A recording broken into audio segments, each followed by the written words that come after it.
Hi all, അസ്സലാമു അലൈക്കും. ഇന്ന് വിചാരിക്കേണ്ട ഈ രാവിലെ തന്നെ നിങ്ങൾ എങ്ങിട്ടാണെന്നല്ലേ.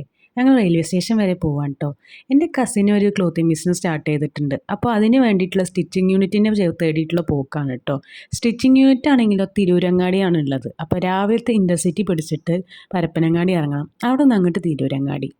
ഇനീഷ്യൽ പ്ലാൻ അനുസരിച്ച് അവർ ഇൻഹൗസ് സ്റ്റിച്ച് ചെയ്യാനായിരുന്നു കേട്ടോ വിചാരിച്ചത്. ബട്ട് അത് വിചാരിച്ച ടൈമിൽ നമ്മൾ പ്രൊഡക്ഷൻ എൻഡ് ചെയ്യാനും പറ്റുമായിരുന്നില്ല. അതുകൊണ്ടാണ് ഞങ്ങൾ ഈ സ്റ്റിച്ചിങ് യൂണിറ്റ് തേടിയൊരു പോക്ക്. എനിക്ക് ഈ കാഴ്ചകളൊക്കെ വളരെ ഇഷ്ടമായിട്ടോ. പാലക്കാടിൽ മാത്രം ഞാൻ കണ്ടുവരുന്ന കാഴ്ചകളാണ്. മറ്റ് ജില്ലകളിലും ട്രെയിൻ യാത്രയിൽ ഇങ്ങനത്തെ കാഴ്ചകൾ കാണുന്നുണ്ടെങ്കിൽ നിങ്ങൾ കമൻറ്റ് ചെയ്യുക കേട്ടോ. അങ്ങനെ ഞങ്ങൾ പരപ്പനങ്ങാടി എത്തി ഭക്ഷണം കഴിക്കാൻ വിചാരിച്ച് നേരെ അക്ഷയ ഭവനിലേക്ക് വിട്ടു. പരപ്പനാടിക്കുള്ള ഇവരുടെ യാത്ര ആദ്യത്തെ യാത്രയാണ് കേട്ടോ. ഇത് ഞാൻ എൻ്റെ രണ്ടാമത്തെ പ്രാവശ്യമാണ്. യൂണിവേഴ്സിറ്റി ആവശ്യങ്ങൾക്ക് വേണ്ടി ഞാനും ഇവിടെ മുന്നേ വന്നിട്ടുണ്ട്. അത് പറഞ്ഞിട്ട് ഈ സ്ഥലത്തെക്കുറിച്ച് കാര്യമായിട്ടുള്ള അറിവൊന്നും എനിക്കില്ല.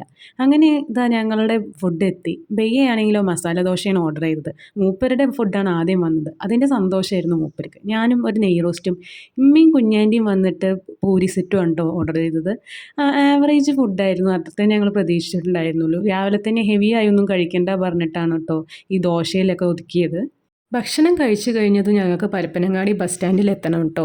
പക്ഷേ എങ്ങനെ എവിടെ എത്തണം എന്നുള്ള ഒരു ധാരണ ഞങ്ങൾക്ക് ഉണ്ടായിരുന്നില്ല. അങ്ങനെ ഞങ്ങൾ വഴി ചോദിച്ചാട്ടോ പോയത്. അങ്ങനെ ഇത് ബസ് സ്റ്റാൻഡിൽ പോകണമെങ്കിൽ ഒരു അണ്ടർവേ ഉണ്ട്. ആ അണ്ടർവേയുടെ അടിയിൽ കൂടി പോയി ആ എൻഡിലാണ് ബസ് സ്റ്റാൻഡ് എന്ന് പറഞ്ഞു. അങ്ങനെ ഞങ്ങൾ ബസ് സ്റ്റാൻഡിൽ എത്തിയിട്ടോ. ബസ് സ്റ്റാൻഡിൽ ഞങ്ങൾ നേരെ തിരൂരങ്ങാടിക്കുള്ള ബസ് കയറി. അവിടെ നിന്നാണ് ഞങ്ങൾക്ക് PSMO കോളേജിൻ്റെ അവിടെ ഇറങ്ങണം. അപ്പോൾ കണ്ടക്ടറോട് അവിടെ കറക്റ്റ് പറഞ്ഞു തരാൻ പറഞ്ഞ് ഞങ്ങൾ അവിടെ എത്തിയിട്ടോ. ഇതാണ് എമിനം കോട്ടനറി കേട്ടോ. ഇതാണ് ഞങ്ങൾ തേടി വന്ന സ്റ്റിച്ചിങ് യൂണിറ്റ്. ഇവിടെ ഒരുപാട് ഷോർട്ട് കുർത്തീസും ഷർട്ട്സും അങ്ങനെ പല വുമൻസിൻ്റെ എല്ലാ ഗാർമെൻറ്റ്സിൻ്റെയും മോഡലുകളൊക്കെ ഞങ്ങളങ്ങനെ കണ്ടു കേട്ടോ. അപ്പോൾ ഞങ്ങളുടെ മെറ്റീരിയൽ കൊടുക്കുന്നതിന് മുന്നേ ഞാൻ അങ്ങനെ ബ്രൗസ് ചെയ്യുന്നു കേട്ടോ. ഇവരുടെ കാറ്റലോഗ് നന്നായി തന്നെ നല്ല ഫിനിഷിങ്ങിൽ അടിച്ച് തന്നിട്ടുണ്ട്. അപ്പോൾ ബെയ്യാണെങ്കിൽ അവരുടെ തുണി എങ്ങനെയൊക്കെ അടിക്കണം, എങ്ങനെയൊക്കെയാണ് അതിൻ്റെ സ്പെസിഫിക്കേഷനൊക്കെ പറഞ്ഞു കൊടുക്കായിരുന്നു കേട്ടോ. അങ്ങനെ ഇതെല്ലാം അവിടെ ഏൽപ്പിച്ചതിന് ശേഷം ഞങ്ങൾ തിരിച്ച് കോഴിക്കോടേക്ക് വണ്ടി കയറി കേട്ടോ. വണ്ടിയിൽ ലേശം തിരക്കുണ്ടെങ്കിലും പെട്ടെന്ന് തന്നെ കോഴിക്കോട് എത്തുന്നത് കൊണ്ട് ഞങ്ങൾക്കൊരു ആശ്വാസമായി. അങ്ങനെ ഞങ്ങൾ ഇതാ കോഴിക്കോട് എത്തിയിട്ടുണ്ട്. ചുമ്മി പിക്കപ്പ് ചെയ്യാൻ വരാൻ പറഞ്ഞിട്ടുണ്ട്. അപ്പോൾ ചുമ്മി വരുന്നവരെ ഞങ്ങൾ എന്തായാലും റെയിൽവേ സ്റ്റേഷനിൽ തന്നെ കാത്തിരിക്കാൻ വിചാരിച്ചു. അതങ്ങനെ ചുമ്മി വന്നിരിക്കുന്നു. അപ്പോൾ ഞങ്ങളെയും പിക്ക് ചെയ്ത് അവർ നേരെ പോയത് സൂഫിയിലാട്ടോ. സൂഫിക്ക് പോകണോ റഹ്മത്തിൽ പോകണോ എന്നുള്ള ആകെ കൂടി കൺഫ്യൂഷനിലായിരുന്നു. അങ്ങനെ ഞങ്ങൾ സൂഫിയിൽ പോയി. അവിടെ എപ്പോഴത്തെയും പോലെ നല്ല തിരക്കായിരുന്നു. അപ്പോൾ കുറച്ച് നേരം വെയിറ്റ് ചെയ്യേണ്ടി വന്നു. അങ്ങനെ ഞങ്ങളുടെ ഫേവറേറ്റ്സായ എല്ലാ മന്തികളും ഓർഡർ ചെയ്തിട്ട് ഭക്ഷണം കഴിച്ചു.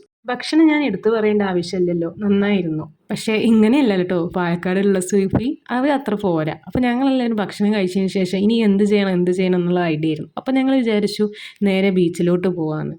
എനിക്കും ചുമ്മിക്കും എപ്പോഴും ഉപ്പുമാങ്ങയിൽ അച്ചാർ ഐറ്റംസിൽ നല്ല ഒബ്സഷനാണ് കേട്ടോ. അപ്പോൾ ഞാനും അവനും ഒരു ഉപ്പുമാങ്ങ വാങ്ങിയിട്ട് അതിൻ്റെ ആ അച്ചാറൊക്കെ അതിന്മേലെ ഒഴിച്ച് കഴിക്കുകയാണ് കേട്ടോ. ബെയ്യാണെങ്കിൽ ഐശ്വര്യതയാണ് വാങ്ങിയത്. ഞങ്ങളുടെ കൂട്ടത്തിൽ ആകെ കൂടി ഐശ്വര്യത ഇഷ്ടമുള്ള ടീം ബെയ്യാണ് കേട്ടോ. അപ്പോൾ മൂപ്പര് എന്ത് കഴിക്കുന്നതിന് കളിയാക്കിയായിരുന്നു.